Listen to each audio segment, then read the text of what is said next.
USC returns a lot of the pieces necessary to make a playoff run in 2026.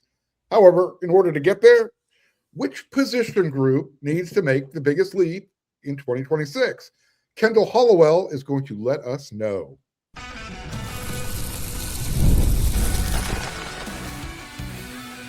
You are Locked On USC, your daily podcast on the USC Trojans, part of the Locked On Podcast Network, your team every day. Hey, fight on, everyone. Welcome back to Locked On USC, part of the Locked On Podcast Network, also the #1 sports podcast network. So whether you're watching this show on YouTube, wherever you want to listen to this podcast, you down your favorite platform, you put the show there, you listen, the show's free. The show is always going to appreciate your support. Welcome back to another episode of Locked On USC. I'm your host, Marc, credentialed media member, also a writer at WeRC.com. That's Kendell Hollowell, also a credentialed media member. He writes for USC on SI. He's back joining us again. Thanks for getting back here, Kendell. Look, we both agree the offensive side of the ball is returning some really key pieces at key positions, including quarterback, running back, all 5 starting offensive linemen. Yeah. And then on the other side of the ball, the defensive line has some young dudes who are ready to fight some people. You've got the linebacker room that's definitely being upgraded with depth and a coaching adjustment. Secondary full of a bunch of puppies, essentially. Who are snapping at everyone who wants to pet them. Kendell, which position group do you anticipate is going to make the biggest leap in 2026 to get USC into the playoffs? Yeah, so I will start with the defensive side of the ball, and I zero in on 2 positions specifically. I know you asked me for one, but I think they're kind of tied together. Starting with the defensive line, it starts with we'll start with just the whole group in general, right? They didn't make a lot of moves. They didn't make as many as I necessarily thought they might have made in the transfer portal, right? They get they get VanSumeren from Michigan State. They get Fisher from Penn State, who is more of a depth piece. He'll be again, it's kind of it's a veteran guy, right? Which is kind of what we've seen in college football we're talking about Fisher. That's a veteran guy, right? He's experienced, he's played a lot. This is his 7th year. He's been in the Big Ten, which I think is kind of an underrated aspect of it, which I like. Same with VanSumeren. I don't necessarily know if he starts on the interior, but at the very least, he's a key rotational, key everything for them. I think he's their most important signing of the transfer portal period. Go ahead. No, I was just going to say he, in my opinion, he is a more advanced version of Gavin Meyer. Yes, from Wisconsin. This dude. He had some big-time programs coming at him out of high school. Yeah. So, and Gavin was a good player for them for that single year. Gavin was a good player for them. He wasn't an NFL body necessarily, but he was a good college player. He was an Ironman. With that Indiana team this year. Let's just put it that way. Exactly. Yeah. So he fits. And I think he's a good just veteran guy to have in there for these young guys. To learn from, just to see. I think that's just really huge, just to see how he operates, to say he watches film, the way he moves about practice, just kind of having that in there for when you do have a young group is huge for you. And I expect Jakeem to be a monster next year. I mean, no need to sugarcoat or anything like that. He was second on the team in tackles for loss last year. He was supposed to be a high school senior, right? And he had the stress fracture in his foot all season, and he still played. He was still effective. He's that 5-star, right? Because there's only so many that you can find in California. There's they needed to land those big guys in the South, right? They needed somebody to kickstart that, somebody that can really do that. And they have him. And I think adding someone like Jaimeon Winfield to pair with him, those are the 2 guys that you needed to put together, and you can kind of build around them. And then because he's ready. Winfield is we talked about him numerous times on here. He is phenomenal. Where do you play Floyd Boucard? Can you have Thanos and Boucard on the field at the same time? Yeah. Where are you playing Floyd? You're gonna keep Thanos at the 3 technique. Yeah. No, I mean, I don't think so. Actually, the more I think about it, I don't know. Right? I want them on the field at the same time. That's why You I'm would asking. like them at the yeah. That's come back to me now in the spring. When I see it a little bit more. Come back to me. Come back to me in the spring on that one. I'm picturing, I'm thinking about it. Yeah, definitely come back. I'll go a little bit more depth on that one. All right. But Jade too. I mean, he's widely regarded. I think he is the what's it called, the strongest player on their team, right? And you can see it in flashes, right? There's like moments that he's playing and he's like, he just overpowers the guard or the center or whatever it is, whether it's a pass rushing or just as a run defender. If that becomes consistent with Jakeem and then some of these young guys, it's a much better group. And I think the reason I said them instead of the linebackers is because if they're better, then the linebackers are better instantly. I think the linebackers have their own issues. Half of it I contribute to them just not being good enough in the interior of the defensive line. So if that part is better, then it's an upgrade. Secondary wise, they got a lot of corners. They got a lot. John Tez Williams is obviously he's plug and play. Huge pickup. Yeah, he's the veteran guy that they need. A lot of experience, a lot of ball production, which I like. Which is something that they need more of that position. They didn't do enough, I guess, turnover wise in the secondary. He does that for them. And then the corner spot it's really, really interesting, right? I know a lot of people have written out Marcellus Williams because of the way that Alamo Bowl game ended. And his season is, from what I've read from fans that tell me, is basically defined his season, which I think is absolutely ridiculous. All of a sudden, he was a good player that's progressing, and then all of a sudden he misses the tackle and he's a terrible player and didn't have a good season. I just hate when fans talk like that. That's one thing. It doesn't change the older you get, and it doesn't get any better the older you get, Kendell. You just have to you roll your eyes. Every time. But he's gonna have some competition, and he's gonna have some tough competition. Chasen Johnson comes back. He obviously was. There's a reason they targeted him twice in the portal, right? We don't have the two portal queries this year. We only had the one. There's a reason that they went after him twice. A large of it, I believe, is Coach Reed, and I think just what they think of him as a player.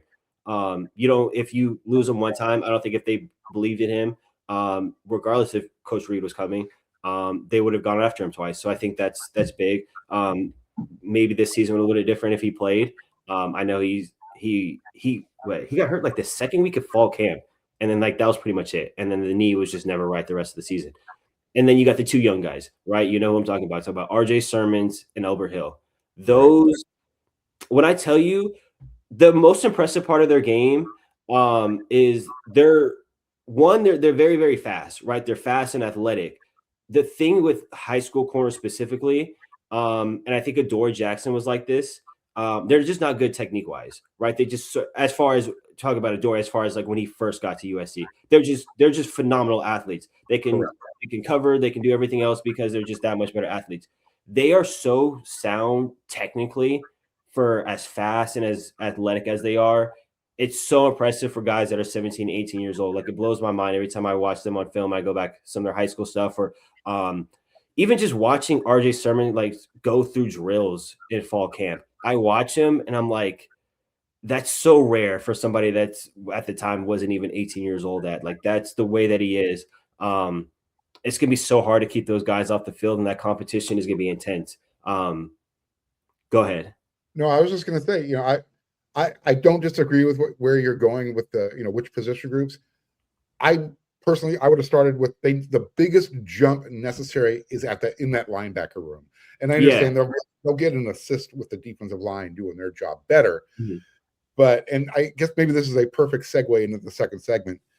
I think the addition of Mike Ekeler, not just a special teams coach, but he's going to also be handling the linebackers. Mm. I cannot emphasize enough how big of a pickup that is. Mm-hmm. Let's leave that right there. Let's touch on that in the next segment, because I think Lincoln Riley found his missing link. I think he finally found what he needs to get him to that next level without hiring an offensive coordinator to take some of the pressure off him, which Yeah. we'll talk about in the third segment about pressure on Lincoln Riley from a different approach. Yeah. All that's coming up next.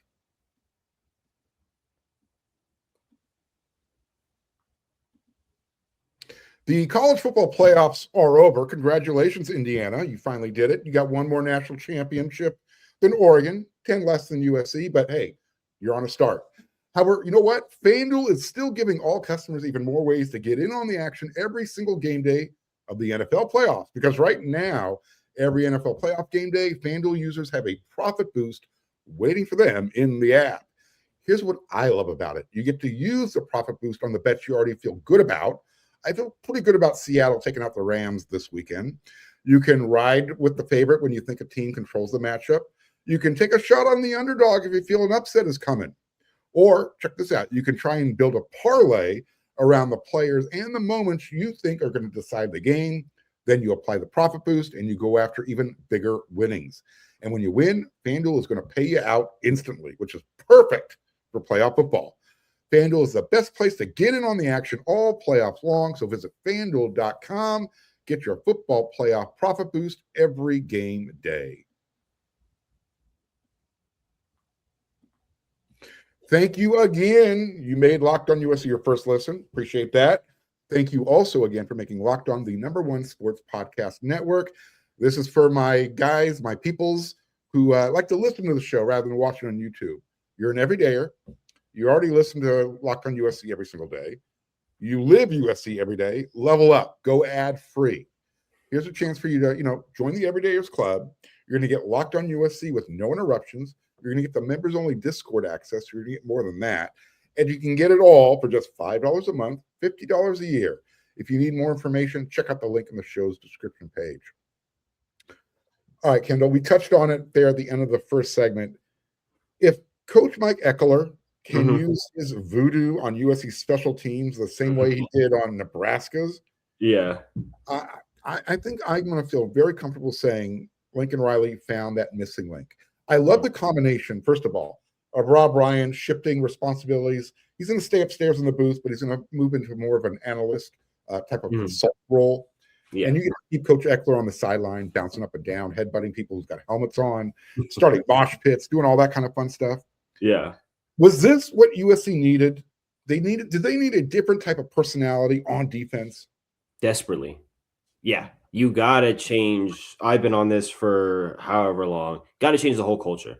Yeah. Start from you got to do it from top to bottom. And again, I think that you can do with a majority of the assistants still staying on.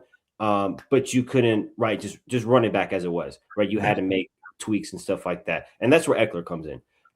You've touched on, I think he's phenomenal. Did you talk about, I think we talked about it before we came on. Maybe the most underrated or best hire in the Big Ten in the country this offseason.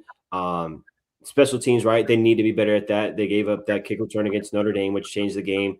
The punt return against Oregon, which changed the game. You got to be better on those.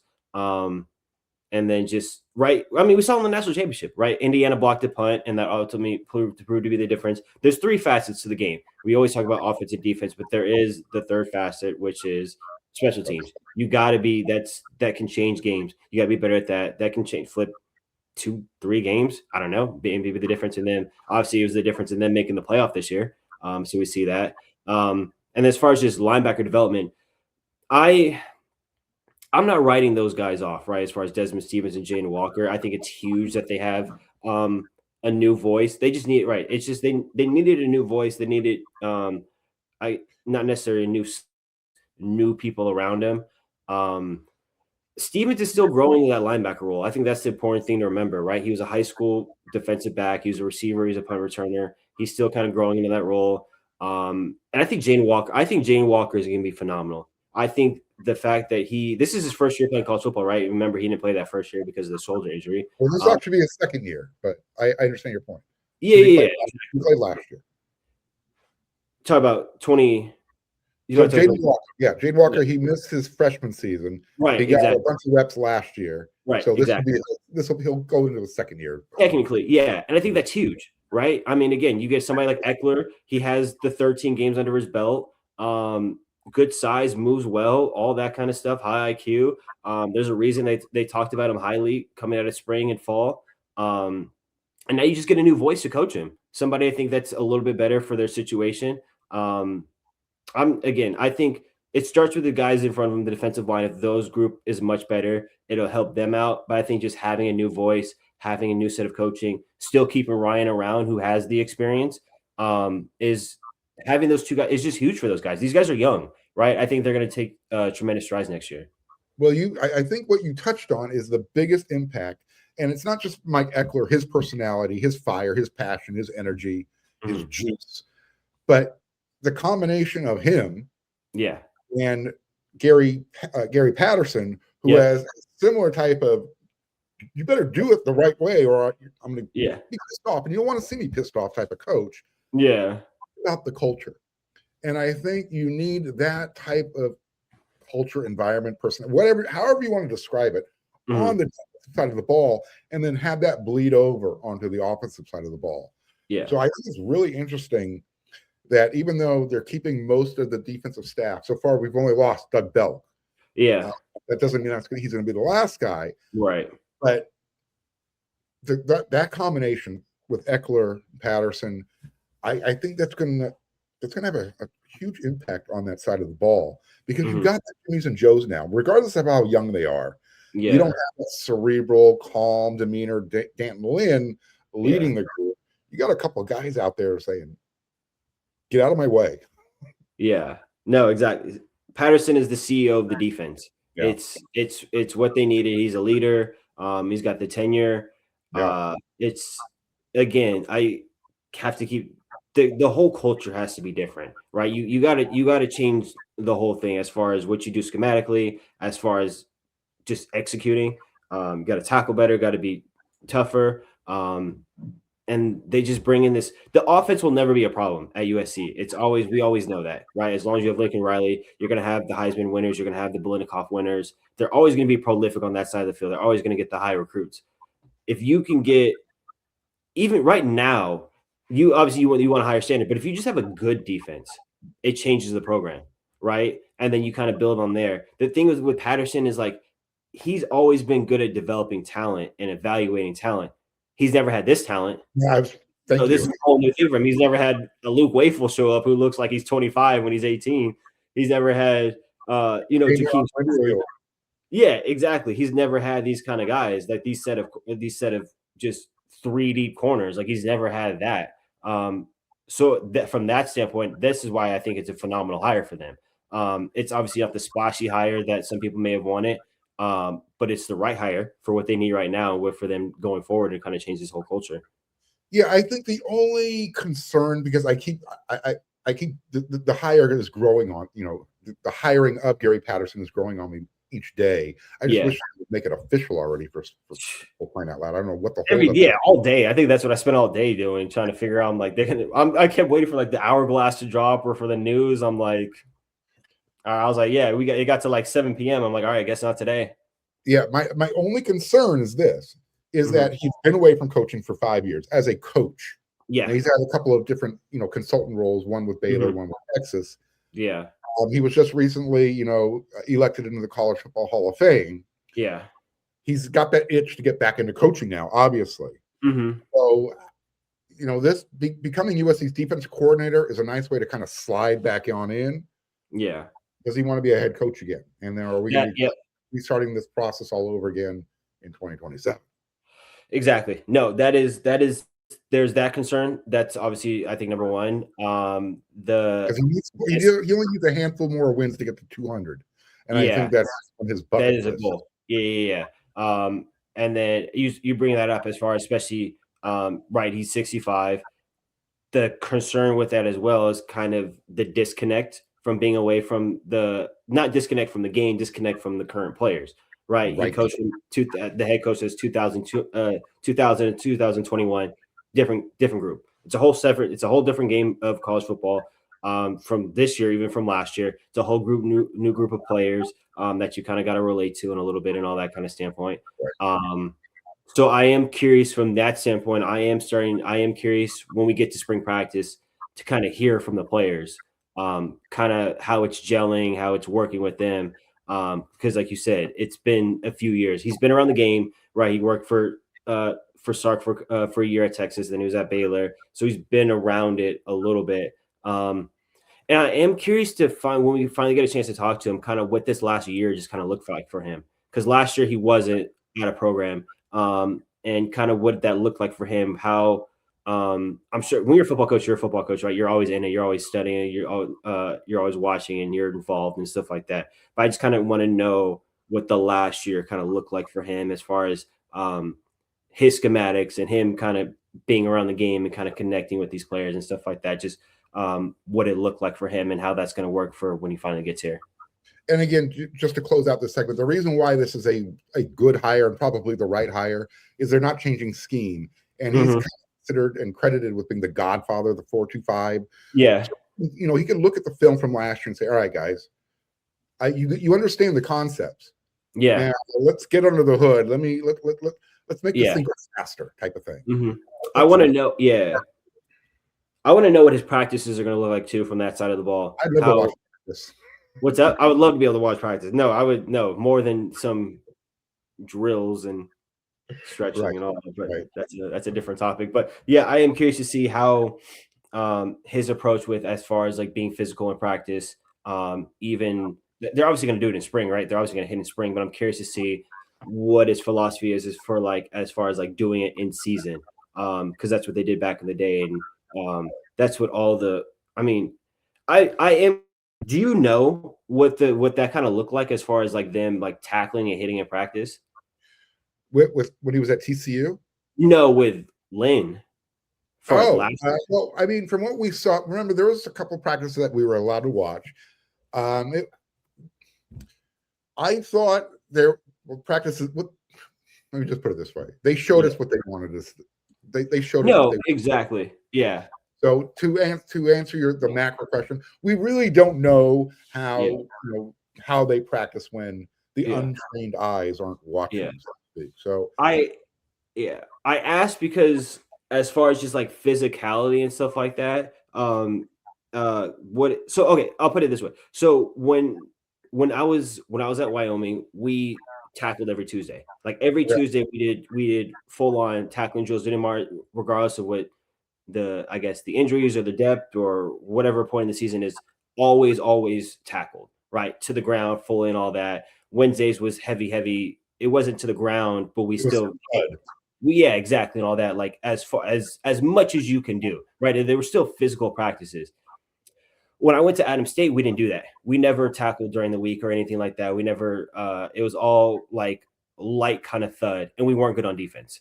You need to stop right there because that is the perfect segue. You're talking about philosophy, how to approach things.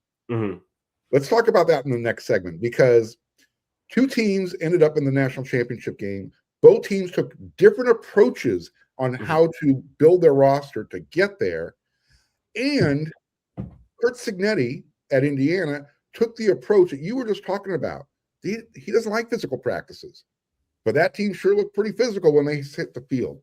I want to talk about that in the next segment because is the pressure now turned up on Lincoln Riley?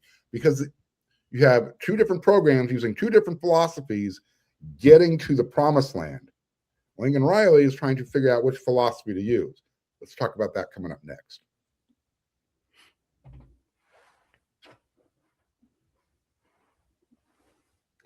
Tax season just doesn't have to take over your life. This year, TurboTax is making it easier than ever to just hand things off and move on with your day. With TurboTax Full Service, you can have your taxes done. They'll be done for you by a trusted local expert, start to finish, without the stress or the guesswork. In fact, without the stress or the guesswork. So instead of spending hours, literally, trying to figure out forms, you could meet with a local TurboTax expert in person, or you can connect online. You can upload your documents. You can go about your day. You're going to get updates right there on the TurboTax app, and that's going to give you a huge peace of mind knowing the expert is handling it just for you. If a TurboTax expert did not file your taxes last year, then guess what? For a limited time, you can have your taxes done by a local TurboTax expert for just $150. That's it. Flat fee, all in, $150. All you have to do is file by February 28th. Take taxes off your plate and get back to your life. Visit turbotax.com/local to book your appointment today.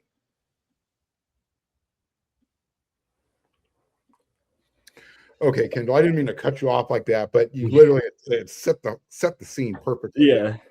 So did I basically, this is the question. Did Lincoln Riley's clock to produce get sped up?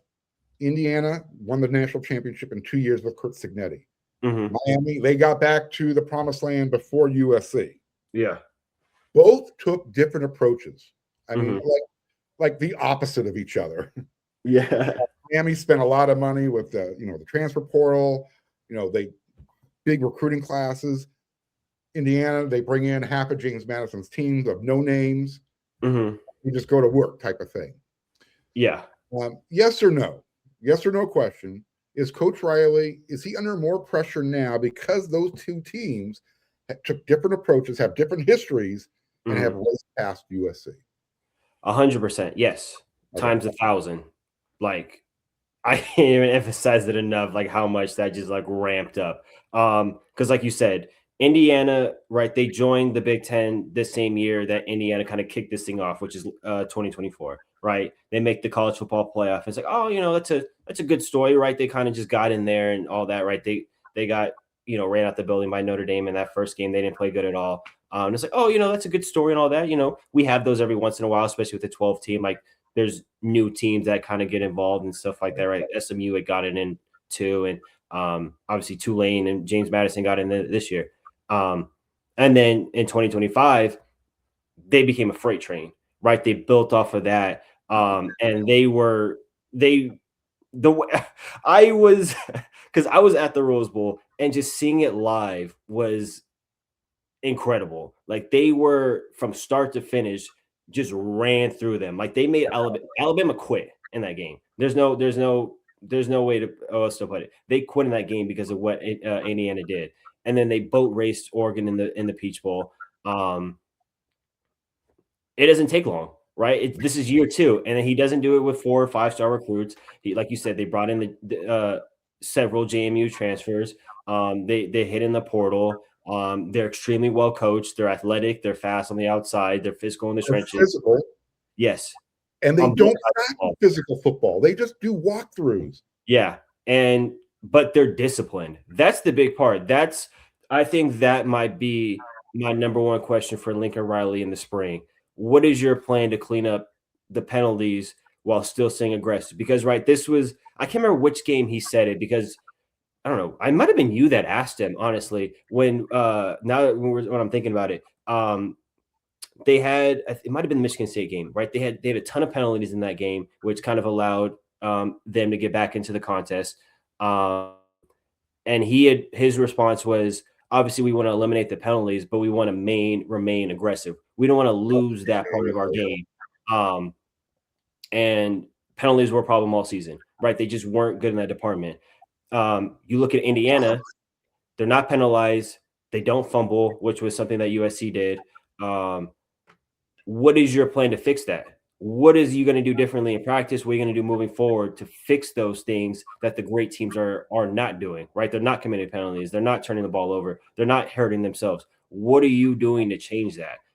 So that's something that we got to figure out. And then as far as Miami, Cristobal and Riley got hired in the same cycle. The Miami program, obviously USC has more of a history and more championships, but they're similar. They're similar in the stand that they are in prominent cities, right? They're distracted cities. You do have the history. You do have a unique access to high school recruits, right? More than any other program from a 60-mile radius, right? You can build a championship team from a 60-mile radius of kids around you. From that standpoint, these programs are similar. Well, you know what the pre-programmed response to that is, right, Kendell? Well, they used NIL. USC was late to the party. Not an excuse. I'm not disagreeing with you. I'm just getting out there so people don't hit us back up in the comments section. Well, USC wasn't spending the money. Miami was. That's the game. We're in 2025. This thing kicked off in 2021. We knew it was coming. You are in Los Angeles. It's the entertainment capital of the world. You do have prominent alumni. You knew it was coming. It's only progressed from this standpoint. And it's not even just, it's also one thing to just have the money and bring kids in. You still got to bring the right guys in. You got to bring the right guys in, and you got to put them in the right position as coaches to be successful. And Miami did that, right? They rebounded from those ugly losses that they had during the season, right? And they were ugly, and we were at the point where it looked like Mario Cristobal was basically just James Franklin on his way out, just like he's basically just James Franklin of the ACC. That's what it looked like, right? They were the same. They recruited, didn't have the results on the field, and he fixed it, right? Within the season, they're well coached down the line. They were physical, and they made it happen. And again, there's no more we're close. There's no more we're ascending. There's no more we're heading towards something. It's year 5. The fans don't want to hear it. I'm sure the players are getting sick of that standpoint. It's now.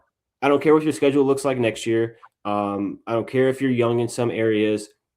It's now. You got to do it now. You got to do something now. It's year 5. I don't think people understand. This is not us hating on Lincoln Riley or hating on the program. This is us wanting the program to be successful and watching other programs do it. And we're trying to figure out why USC is just stuck in the middle lane. They can't get into the fast lane. They can't do what's necessary. Why are they? It's like, find your identity, find your philosophy, and run with it.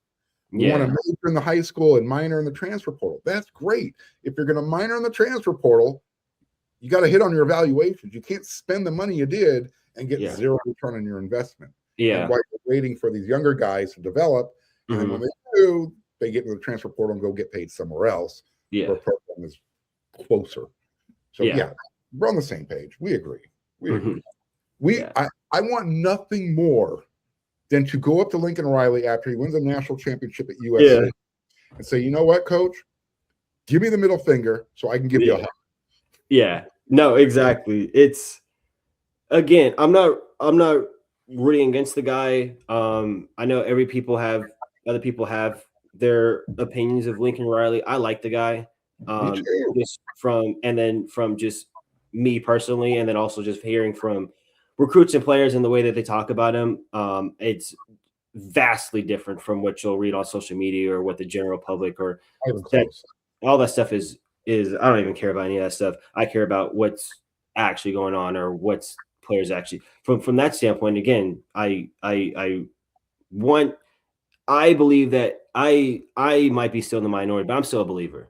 I still believe that he is what they need and what can turn it around. Again, it starts with the defensive side of the ball, right? That part's got to be fixed. And again, I think they're starting to do a lot of the right things, right? And from as far as recruiting standpoint, right? Bowden's in there. It's a whole new staff and all that. They're getting the right guys in there. I think they're making good hires. I think Savage and Reed were A+ hires, recruiting, development, all that kind of stuff. So I think, and then obviously Ekeler this year. So I think they're doing a lot of the right things. I think they're moving. Again, they are moving in the right direction, but that's not enough anymore. Right. It's got to be definitive results on the field. Like, it's got to be this. And then again, right? We talked about the schedule. It's going to come out next week. We all know there's Indiana, there's Ohio State, there's Oregon on it, there's Washington, there's Penn State. 5 teams in all the way too early top 5 that to read. Those teams are all in them, and those are all teams that USC is going to play next year. I don't care. That's you got to. It doesn't matter. You got to figure. You are USC. You got to figure out a way to upset those teams, to win those games, to get in that mix. Like, you have to do it, and it has to be in 2026. People need to remember. Yes, it's a daunting slate of games, without a doubt. Right? You're going to get 3 easy games right out of the chute. You're going to get Fresno State, you're getting Louisiana, and TBD. We're waiting on that third out of conference game. Yeah. Probably going to be a team like a UNLV, San Diego State type thing, maybe San Jose State. Who knows? Regardless, you're going to be 3-0. You're getting your hardest games at home, other than having to travel to Bloomington, Indiana, and having to travel to Happy Valley to play Penn State. Yeah. We don't know how good Penn State's going to be. They're in rebuild mode. They got a new coaching staff, trying to get that roster going again. we think Indiana is going to be good next year. Yeah. They're not going to be 2025 Indiana, but they're going to be really. They'll still be a very good. They'll still be a playoff right. team. Like they'll still be right in the mix. And again, as far as like the Penn State stuff, like that's on the road, so that obviously elevates. And they haven't USC hasn't played good on the road the last couple of years. So regardless of what the team looks like, that already puts that game on high alert. And that's the next step for this program. You know, USC lost 3 games during the regular season on the road. Yep. At Illinois, at Notre Dame, at Oregon. We knew all those controllable. were the toughest games to win. Yeah. And they had leads.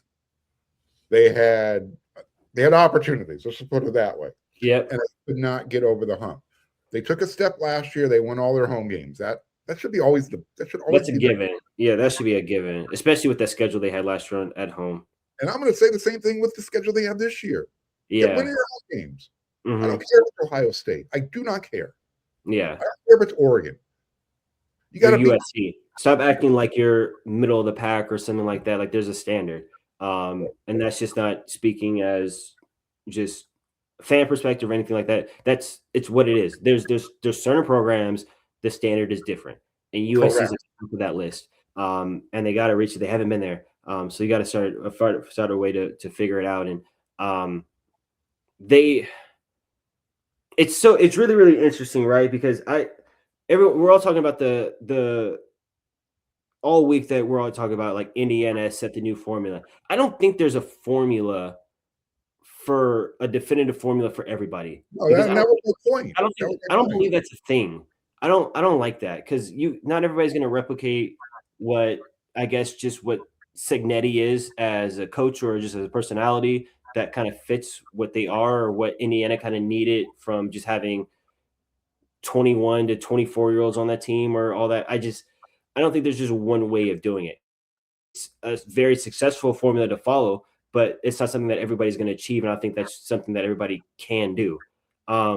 As far as just, again, they do have veteran. The thing is with the guys that are, you just got to take the next step as a player, right? You can't just be a good player or a quality starter, like especially at USC. These guys need to turn into NFL bodies. I'm talking especially about the guys on the defensive line, especially on the front seven. You have to look at that guy and be like, they have Sunday players at every single level. When I watch Oregon play or watch Ohio State play, I'm watching them. I'm like, that's athletes across the board. They have NFL bodies at receiver, at defensive line, linebacker, secondary, go down the line. That's what USC has to become. And there's been, I guess, a debate as far as for people coming at me, what kind of impact can a true freshman make? Ask Miami. Ask what Malachi Tony looked like and Bishop Fitzgerald, their safety, who had 6 picks this year. It was phenomenal. Ask Oregon what Brandon Finney Jr. meant to them or Decorian Moore. You can't. All the freshmen don't have to make an impact. You just have to have a few. Yes. You just have to have a few. In pieces, right? And we all know the guys we're looking at. We're looking at, Dixon Wyatt on offense and Wayful and Hill on defense and Winfield and all those guys. Mosley. I mean, we could rattle off the names. Yeah. When we look at the end of the year next year and the freshman All-American comes out, they have to have 3 of those guys on the list. Yeah. 2, if not 2, 3, like they got to have multiple guys. Because, I say that because they're going to play. These kids are going to play. There's going to be a good amount of them, whether they start or not. There's going to be a good amount of them that play. And again, talent-wise, they may sneak into the starting lineup. I don't know. The best guys are going to play. That's regardless of stars, rating, class, and all that. The best guys are going to play, and those might be them. You got to have multiple guys on that list next year. They got to show up. This is the number 1 class. It's filled with blue chip kids. You got the kids that stay in SoCal. You got phenomenal kids out of state. Yep. Those kids have to pop up on that list. Absolutely. It's time to put up or shut up because they've done everything. They've done NIL. They've recruited. They picked up the right pieces out of the transfer portal. They've upgraded the coaching staff. No more excuses. No. You know what else we don't have time for anymore? Talk on the show. We're out of time. Yeah. Kendell, dude, brother, thank you. This has been great. A lot of fun. It's always a pleasure, man. Yeah, no, we'll do it again next week. We'll get a Friday rant in there. So everyone, until that next episode of Locked on USC, everyone, you know what to do.